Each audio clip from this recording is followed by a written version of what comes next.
ഇന്നപ്പോൾ സദ്യയിലെ രണ്ടാമത്തെ ആളെ കാണാം. നാരങ്ങാക്കറി. ഞാൻ മഞ്ഞ ലെമൺ ഇതുപോലെ കട്ട് ചെയ്ത് വിനാഗിരി ഉപ്പും ചേർത്ത് ഒരു 2 ദിവസം ഫ്രിഡ്ജിൽ വെച്ചു. അതൊന്ന് സോഫ്റ്റായി വന്നതിന് ശേഷമാണ് അച്ചാറിടാനായിട്ട് എടുത്തത്. ഒരു കട്ടിയുള്ള പാൻ അടുപ്പത്ത് വെച്ച് നല്ലെണ്ണയോ വെളിച്ചെണ്ണയോ ഉപയോഗിക്കാം. എണ്ണ ചൂടായി വരുമ്പോൾ കടുക് പൊട്ടിക്കുക. അതിനുശേഷം ഞാൻ അതിലേക്ക് 1 സ്പൂൺ ഉലുവ ചേർക്കുന്നുണ്ട്. ഉലുവയോ അല്ലെങ്കിൽ അവസാനം ഉലുവ പൊടിയോ ചേർക്കാവുന്നതാണ്. അതിലേക്ക് അരിഞ്ഞ പച്ചമുളക്, കുറച്ച് കറിവേപ്പില എന്നിവയിട്ട് നന്നായിട്ട് വഴറ്റുക. ശേഷം ആവശ്യത്തിന് മുളക് പൊടി ഞാനിവിടെ ഒരു 6 to 7 സ്പൂൺ ചെറിയ സ്പൂണിൽ ചേർത്തിട്ടുണ്ട്. എരിവുള്ള മുളക് പൊടിയാണ്.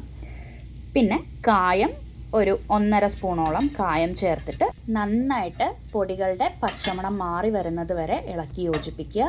ശേഷം ഗ്യാസ് ഓഫ് ചെയ്യാൻ ശ്രദ്ധിക്കുക. ഗ്യാസ് ഓഫ് ചെയ്തിട്ട് മാത്രമാണ് ഇതിലേക്ക് നാരങ്ങ ചേർക്കുന്നത്.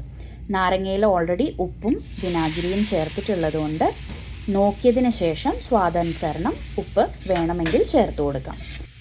ആ പൊടികളൊക്കെ ചെറിയ ചൂടോടുകൂടി തന്നെ നാരങ്ങയിലേക്ക് നന്നായി ഇളക്കി യോജിപ്പിക്കുക. കേടാവാതിരിക്കാനായിട്ട് ഇവിടെ കുറച്ചുകൂടി വിനാഗിരി ഒഴിച്ചു കൊടുക്കുന്നുണ്ട്.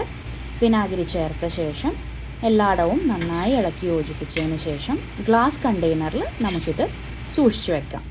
അപ്പോൾ എങ്ങനെയാണ് നാരങ്ങാക്കറി ട്രൈ ചെയ്ത് നോക്കൂലേ?